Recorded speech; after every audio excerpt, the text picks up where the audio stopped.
ठट्ठर पड़ा हुआ था और मांस का खत्म हो गया था, चमड़ी लटकी हुई थी। कहा आपकी ये दशा कैसे हो गई, क्या हुआ? लड़की बुद्धिमान थी। कहा जिस शरीर पर आप आसक्त थे वह शरीर वहां रखा हुआ है।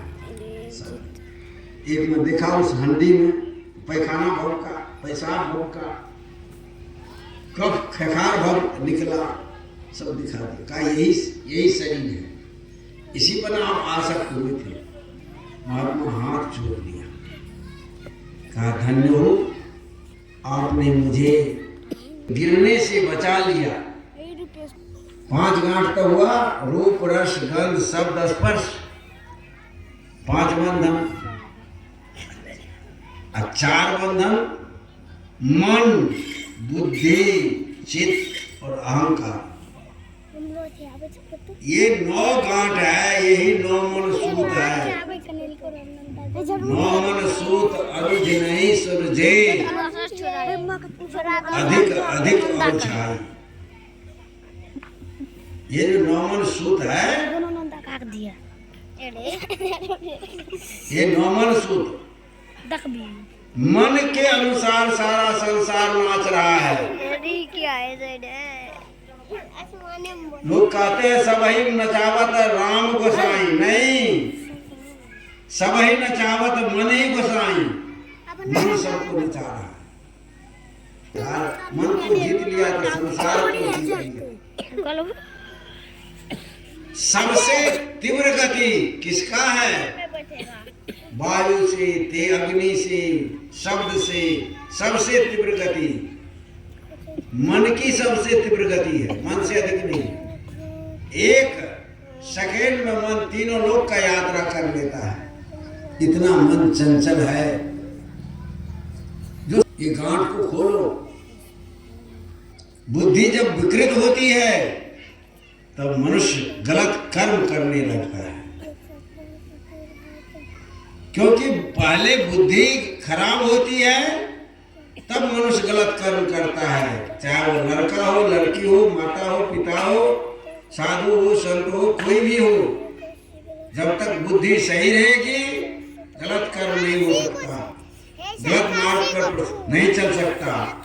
बुद्धि भ्रमित होती है। आज ये जंतर मंतर बुझा सुखा क्या है? बुद्धि में भ्रम है। ये पिंडदान श्राद्ध पंडित क्या है? ये भ्रम है। ठीक कीजिए, पुतोहू से, सास से, ससुर से, अड़ोसनी से, पड़ोसनी से, ननद से, भवज से बुद्धि की तरफ, बुद्धि को पवित्र कीजिए। बुद्धि से नकारात्मक भाव को निकाल दीजिए और सकारात्मक भाव को रखिए बुद्धि में। सकारात्मक सोच से आपका विकास होगा, आपका कल्याण होगा, आपका प्रेम, दूसरे को प्रेम मिलेगा। तो नकारात्मक सोच से लड़ाई झगड़ा नफरत और सब कुछ बढ़ता है। इसलिए अपने जीवन से नकारात्मक सोच को खत्म करो। और यह नकारात्मक सोच कहाँ पैदा होती है? बुद्धि में पैदा होती है। नकारात्मक सोच से व्यक्ति दूसरे में अवगुण ढूंढता है, खोजता है, गुण नहीं खोजता। कबीर साहब ने जीवन में सूत्र दिया, कहा जीवन का गणित सुधर जाएगा आपका। कैसे? बुरा जो देखन मैं चला, बुरा न मिलिया कोई, और जो दिल ढूंढा अपना, मुझसा बुरा न कोई। मुझसा बुरा कोई नहीं होगा। अपने अंदर देखो कि तुम्हारे अंदर बुराई है कि नहीं। दूसरे में बुराई खोजने वाले व्यक्ति अपने अंदर की बुराई को छांके अपने अंदर की बुराई को देखे तो पता चलेगा कि उससे बड़ा तो धरती पर कोई बुरा आदमी है ही नहीं। महिला किसी पुरुष से शारीरिक संबंध बनाई तो दोनों को सामूहिक सजा देने की बात हुई। सामूहिक सजा के विधान क्या था? जो ऐसे कर्म करे उसको पत्थर मारा जाए, पत्थर से मार मार करके और उसको सजा दी जाती थी। संयोग से ऐसी घटना घटी, सब मारने वाले चारों तरफ से तैयार थे, सब अपने हाथ में पत्थर ले रखे थे, ये मारेंगे 2 4 10। तो एक संत आया,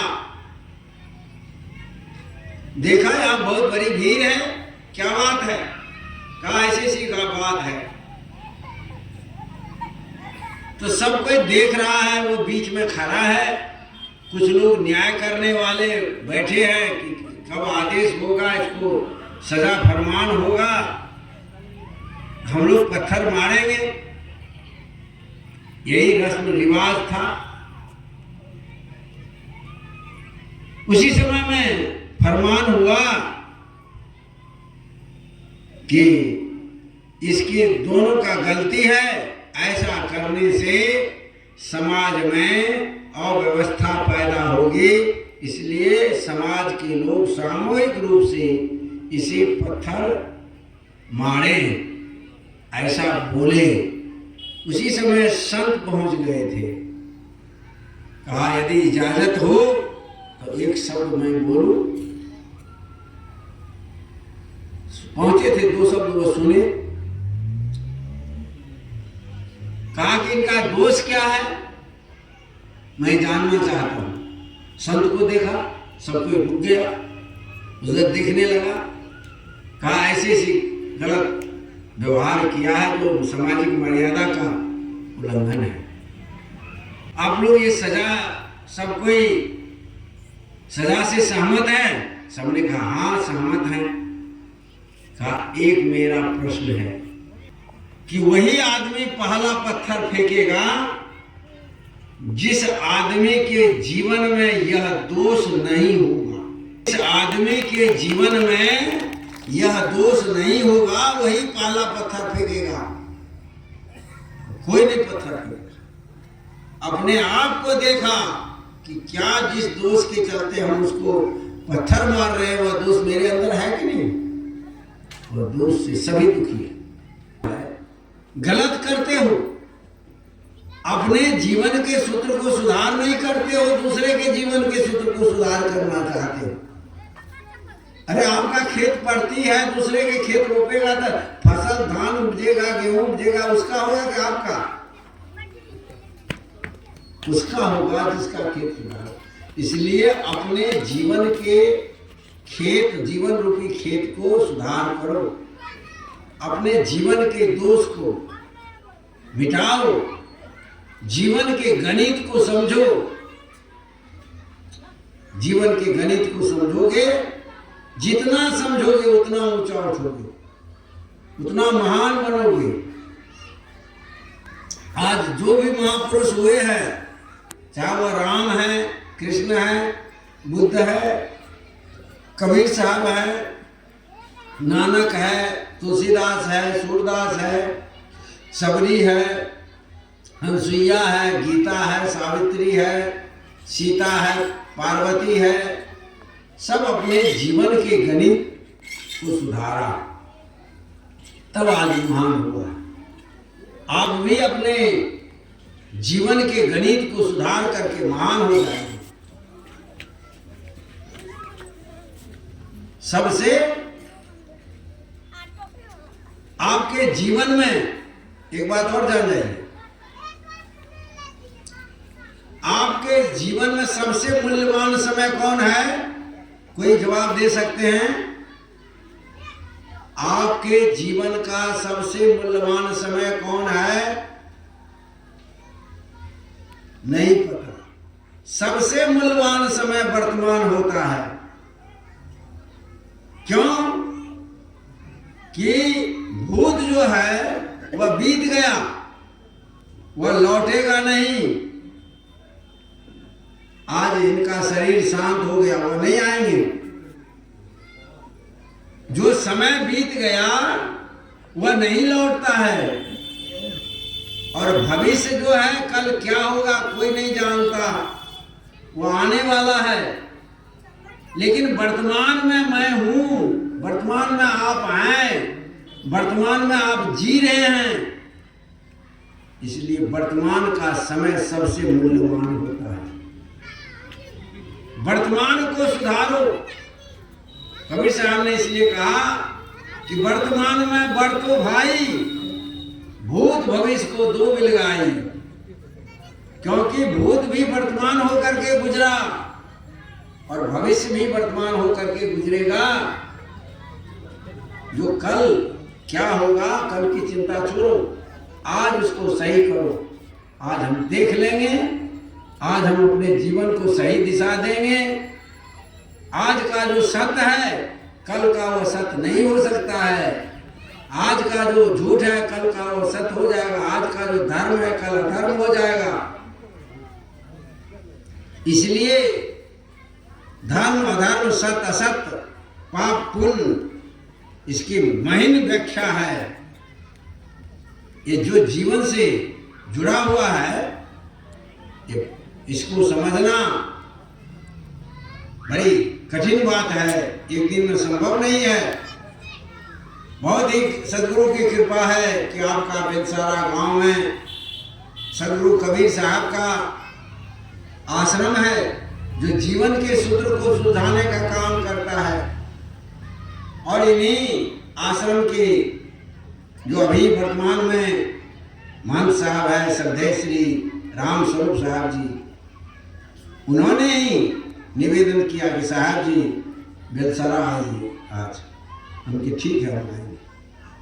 मेरे पास कहा कि 29 तारीख को समय है खाली, जी खाली है। आज देखिए उनकी कृपा, संतों की कृपा, आज आपके बीच में मैं आया जीवन ज्योति केंद्र से, पूर्णिया से। पूर्णिया जीवन ज्योति केंद्र समस्त मानव के जीवन में वह ज्ञान की ज्योति जलाना चाहता है, वह विवेक की ज्योति जलाना चाहता है, ताकि उसके जीवन के समस्त दुख का अंत हो जाए, उसकी सारी समस्याएं समाप्त हो जाए। जीवन ज्योति केंद्र का जो वार्षिक सत्संग होता है, जो इस वर्ष 25 में 6, 7, 8 फरवरी को होने जा रहा है, जिसमें आप समस्त भक्तजन नर नारी सादर आमंत्रित हैं। आइए, पधारिए, ज्ञान ग्रहण कीजिए। तो ये संत महात्मा जीवन के सूत्र को ही सुलझाते हैं। कबीर साहब ने कहा, नौमन सूत अरुझने सुलझे, अधिक अधिक और जाए, अधिक अधिक होता है।